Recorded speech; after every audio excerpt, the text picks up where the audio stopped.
Looks like we're live. We are live. Good morning, everyone. It is wonderful to be here this fabulous Monday. We're here together with JJ Conley and Rosalind Henderson. And I have a question for you before we get started. We're going to talk today about using probing questions to position your offer as the prospect's solution. We're talking about sales. Really are. Yes, absolutely. And before we do that, here's something, JJ, I think you're going to like this topic. After 2 years, or is it 3 years, of dealing with COVID, 3 years, it's been 3 years now, are we as Americans running out of empathy? Oh, that sounds juicy. Y'all stay right there. Like, and subscribe. We're going to have Money Mondays with JJ and Roz after this. Hey, y'all. Hey, you know what time it is? It's Money Mondays with JJ Conway and Rosalind Henderson. Girl, it's time you stop working so hard with nothing to show for it. We're going to show you how to earn more, keep more of what you made, and make money while making a difference. Let's get started. All right. So wait a second, y'all. We got some juicy topics to talk about today. But first, my name is JJ Conway. You can find me on social media at JJ Knows the Way. You are watching Fly Nubian Money. This is Money Mondays with JJ and Roz. Make sure you sign up for flynubianmoney.com if you would like to learn how to build wealth for your family. Hey, the first month is free, y'all. I am here with my co-host, Rosalind Henderson, sales strategist, author, keynote speaker, and you can find her at all one word, Rosalind Henderson. Together, we are the Queens of SalesFlow. Did it with you this time. And today we're continuing a 7-part series on how to put more money into your pocket with less effort. Absolutely. And that's what this series is all about, to help you leverage relationships and connection in fresh ways to take the stress out of finding ideal clients faster and to identify simple acts to give yourself an immediate pay raise. So, are you ready to get started on this topic, JJ? All right. What you got for us today, Rosalind? Well, I was reading an article about the pandemic. You remember the pandemic. It was absolutely catastrophic for a lot of us. So many people died. And it was a time where we really began to get weary around the pandemic. And in fact, there's been other things that have been happening alongside the pandemic. You know, the things that are going on in terms of our schools and people, exactly, the police and brutality, all of that is coming together now. And I was reading an article that basically said, we are running out of empathy as a nation. It hurts too much to care. Ooh. Now I agree with you on this, that we're running out of empathy, because I remember being a college student in Colorado Springs. Y'all, I hadn't even heard of no Colorado Springs, but they gave me a free ride to the Air Force Academy. So I show up bag in hand, going in to get my free ride so I can get me a college education and pull myself out of some poverty, right? Like I thought that was the be all end all. But I remember taking a trip to Denver with other Black students. And there weren't that many at the Air Force Academy, y'all, in the first place. But I remember we went to an African bookstore, and I happened to talk to one of the gentlemen, and I asked him about how is it that you like Denver and Colorado, because I had never heard of no Colorado. I'm not trying to sound educated, but I just, you can pay attention to geography at school, but you don't really pay attention. You're just paying attention to the boys. I don't know. But I was like, how do you like it out here? Because it was so different from anything that I'd ever been in. And he said, this is something he said, and I didn't understand what he meant until I got older. He said, I like Colorado because you can earn a lot of money, but there's no Black camaraderie.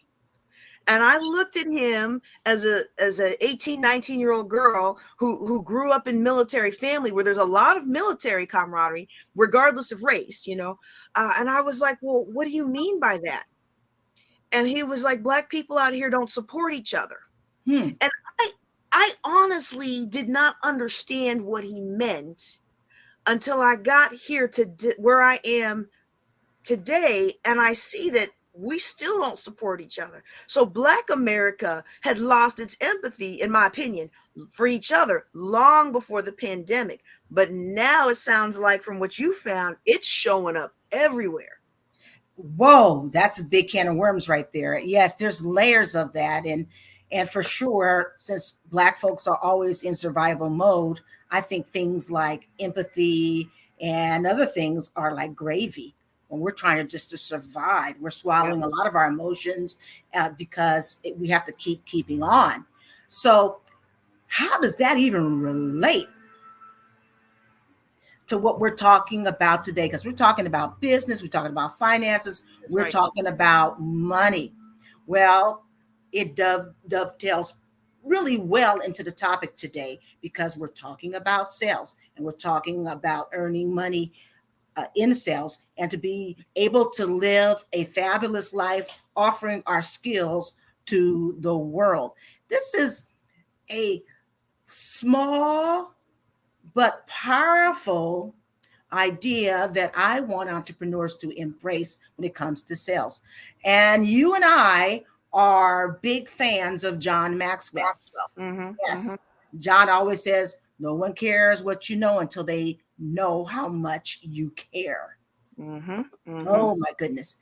And when we talk about probing questions, it's simply a tool that we use to show how much we care, how That's much right. we care for the prospect and their problem. So many of us in trying to master our sales techniques, we kind of tend to check it off the list. I'm asking you to pull out your hearts more and really begin to connect to your potential client because care goes a long way.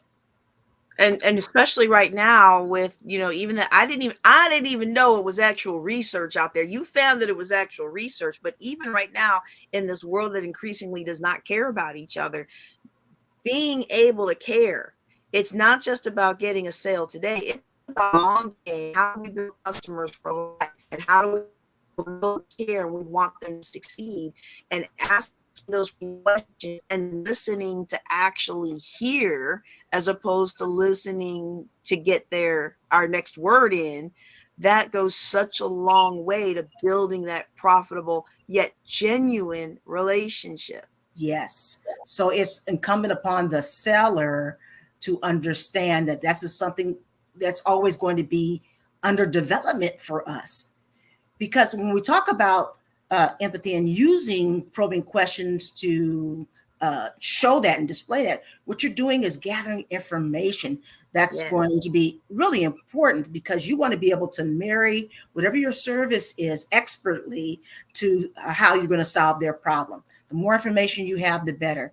And to get the person to really understand the many ways in which this problem is affecting them in different areas of their lives, we use curiosity and questioning to do that. It's a subtle approach, but it really does posture your service in a positive light because to be able to align yourself to how humans are wired is going to give you an advantage in making a sale.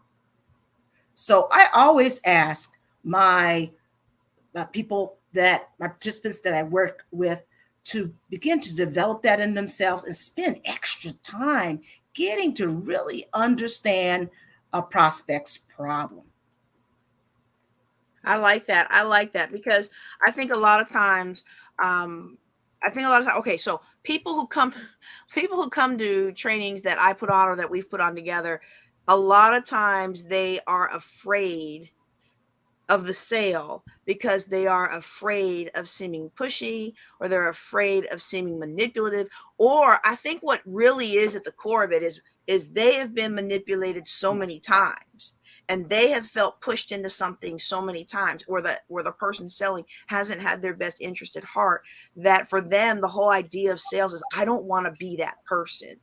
And when we flip the script on sales and we realize that by selling we're actually helping someone reach their goals or helping someone solve a problem, then we can begin to embrace it. And asking those probing questions makes the difference. People always try to, it's funny to me. It's funny to me because people always try to sell me on things that aren't important to me. Like people try to sell me on status and brand, and I do care about my brand, right? I care about my brand, but you know what? I'm okay. I don't need. I mean, I like nice things, and I like to walk in the status that I need to when I walk in the room, so that I can achieve the goal I want to achieve. But when Yes. I'm at home, I really don't care whose letters are across my chest. I don't care whose bag is sitting next to me because I'm at home. And actually, the more I get into TV work, y'all, the more I find out that those things don't matter, because if you're not paying me to display your brand, I'm not allowed to wear it on the channel, right? So so it's really changed my mind that. But I've always been the kind of person that somebody else has got to remind me, hey, do this and do this and do that. I think it's just because I was a physicist in the Air Force. And so, we're not I'm not as fabulous as Vicky is. I'm aspiring to be her when I grow up in my fabulousness. But people always try to sell me on that stuff because they know that I'm a international speaker, international author, and I talk about money, and they're always trying to appeal to me because they think that's what's important to me. If they would just get to know me, they would actually find out what's important. And that's what your clients are looking for. They are begging for somebody to care. And not Absolutely. just care so they can make a sale, but no kidding care that we're all in this together. Man, we just lost a whole lot of views. We lost a whole lot of views when I said that. What wait. Oh, But wait. you know what, JJ, it needs to be said, because I think too often entrepreneurs have in the back of their heads the sale, the sale, the sale. Well, if you flip the script and you really start focusing on service and about caring and really asking questions to see even if your service is going to be compatible with this person and being honest about it, those are the things that ultimately keep you in business. Yeah. So you're absolutely right on. I'm trying to bring the human back into selling instead of looking at people as ATM machines. Mm. So Mm. this is what we're doing here. And I think that you and I have the same philosophy here. It's extremely important that we're spending extra time being curious about the lives of our prospects. And quite frankly, you can have a number of prospects with the same quote unquote issue, but it all manifests differently because we're unique people. I need to take the time to understand each of the people that sit in front of me. I need to understand their unique story. I owe them that. Mm. I absolutely owe them that. I love that. Now, how does someone get started asking those kinds of questions without feeling like they're being intrusive? Because to me, I'm just a curious person in general. I just want to know everything about everybody. And here's the thing, I like to learn from people. So I really love to hear what they have to say. But if somebody's uncomfortable with being that forward, what are some easy ways that they can just jump on in there? Well, it's conversational. And so I want to make sure that I am asking permission for some of those deeper questions, some of those questions that might feel like an ouch to them. Oh, Right? okay. I'm not asking for permission. Also, you're setting a safe environment with your prospect. So that's very important because you might be asking them to be quite vulnerable, depending on what the problem is. They have to maybe just sharing some vulnerable material. So that has to be in Wait. place. Did you just say I have to get vulnerable and maybe make myself look less than? Oh, I don't know if I'm trying to sign up for that. Now, let me just say that if they're taking a sales call with me, they're usually, not always, more than ready because they're tired of living with this ball and chain, whatever it is.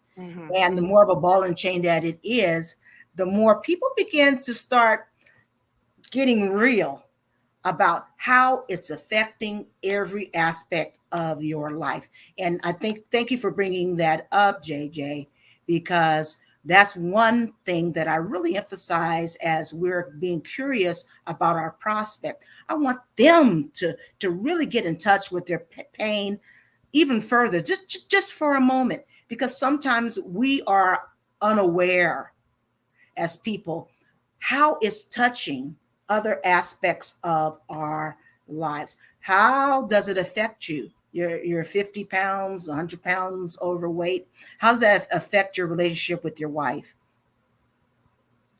How does it affect you and your relationship with your children?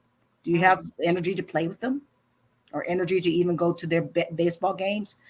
Questions. When you really start how does it relate to your self-esteem? Mm-hmm. Is your Mm-hmm. self-esteem plummeting?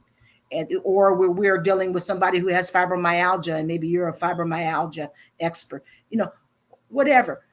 Asking those probing questions gets them in touch with, wow, I didn't really understand. I mean, I'm so focused on me. Look at how it's affecting these other spheres of life. I really Mm-hmm. need to get this under wraps. So that's one reason why you want to ask those curious questions. So I Yeah. think that helps when you ask for permission and you're actively listening, you're showing that you care. I think it dissolves people's defenses.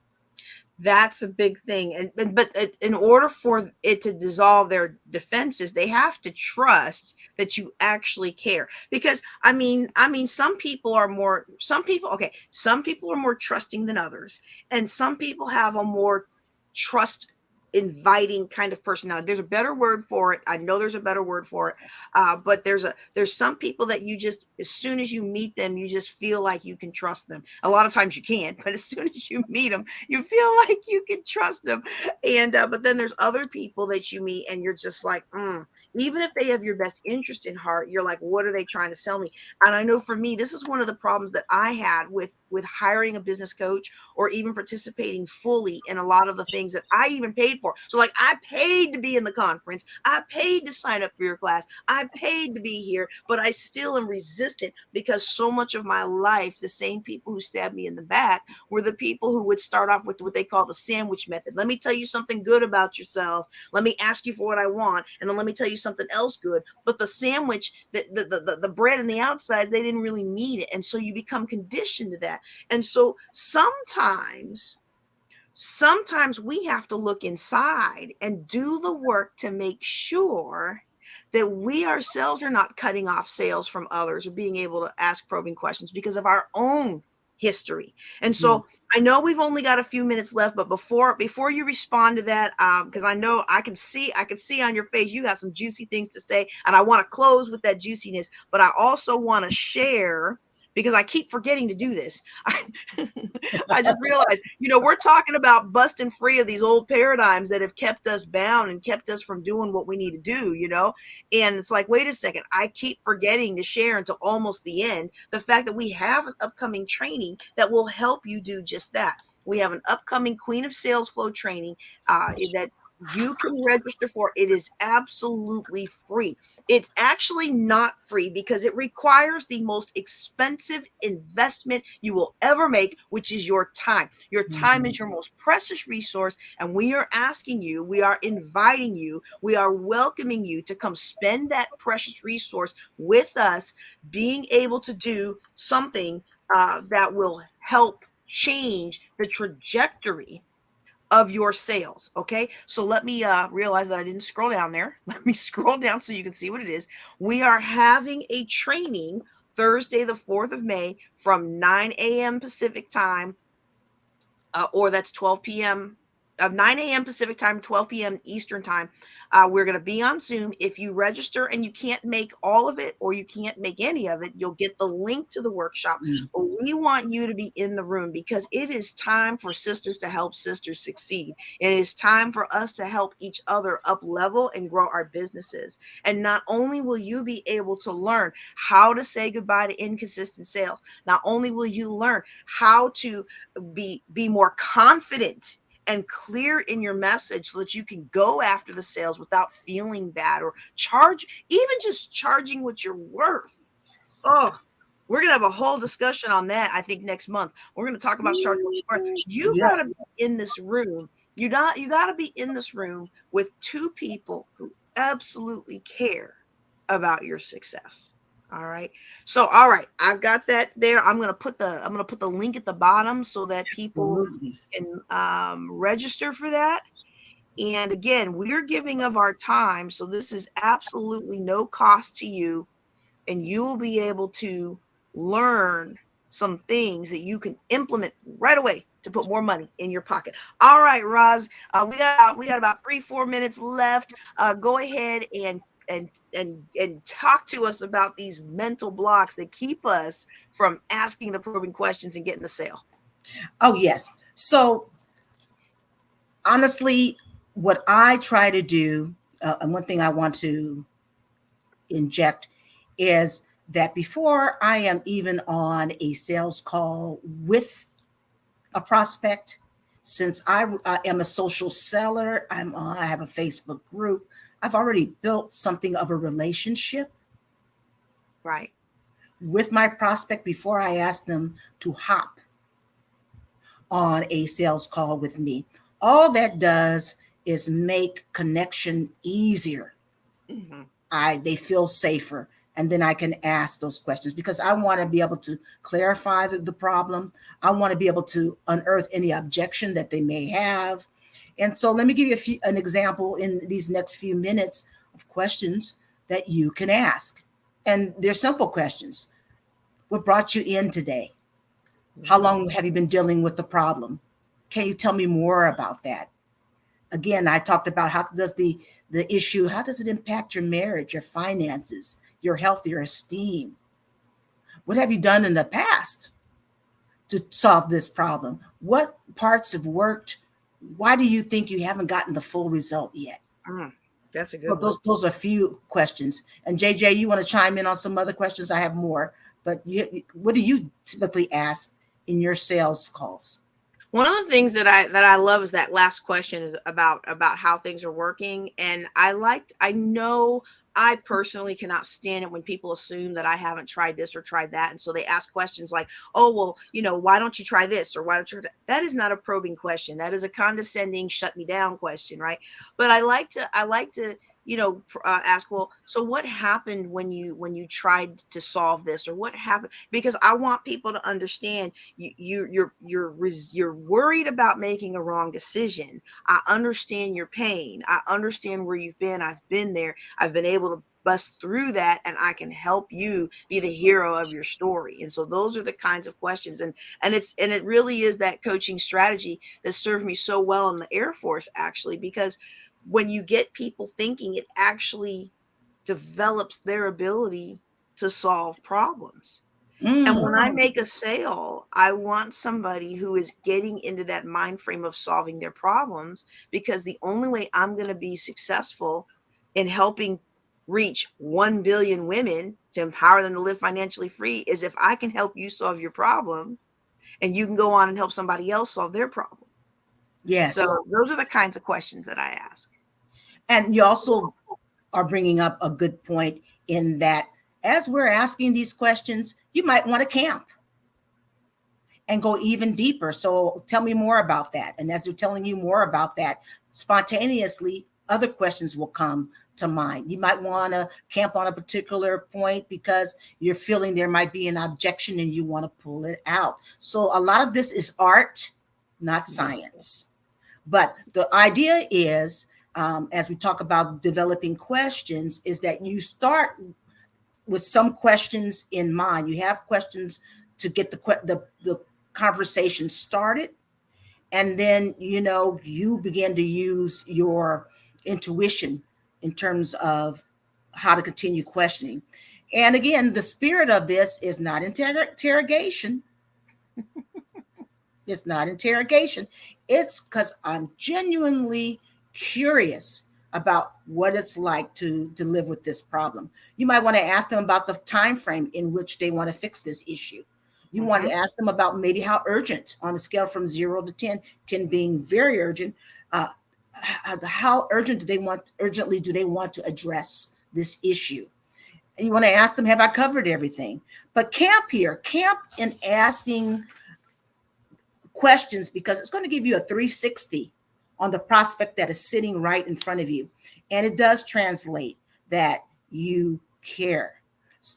Bottom line, if you're asking the right questions, it's a tool that's going to aid you in understanding your prospect in their unique way. And it's going to increase the chances of you making that sale. It's worth your effort. Absolutely. And you know what else is worth their effort is coming to our workshop on the 4th of May. Because not only are you going to get to learn and really apply the things we've been talking about in this 7-part series, but you're also going to come away with a list of questions that work for your personality, that work for your style, and that are complementary to your brand. And so we're going to actually workshop that. And when you leave, we're going to workshop that. And when you leave the workshop, okay, clearly I need a better word choice. I need a writer on my team to help me with these quotes. But we're going to workshop that, and you're going to come away with customized questions that feel right for you. And you're going to have practiced them, and you're going to have them so well embedded that it's natural. You're not going to be the lady in behind you in the checkout line at the shoe store. This really happened to me, y'all. You are not going to be the lady in the checkout line at the shoe store who says, "Oh, those shoes are so cute. Where did you get them?" And I kind of looked at her and I was like, "Here." And she said, "Oh, well, that's great. By the way, I sell makeup. Would you like to come to one of my parties?" We're not talking about those kinds of questions. We're talking about real, genuine, probing questions that not only build a relationship, but also let the person that you're talking to know that you do care and you can help them solve their problem. So sign up now. Like, share. I'm gonna remind everybody that we are broadcasting on Fly Nubian Queen. This is our JJ and Roz on Fly Nubian Money. I'm gonna encourage you to go out to flynubianmoney.com and sign up for their wealth building program. First month is free. And I'm going to also encourage you to sign up for our workshop so that you can get started making more money. It is time out for you saying you don't have enough money to do the things that you want to do. Aren't you tired of not having enough money? Aren't you tired of being exhausted trying to make everything work? Yes. It's time to make it easier on yourself. And we're going to help you do that in this workshop. All right, Roz, you want to close us out? Do you have anything to add? I just want to add to what you're talking about, because I am doing a series on cash flow now.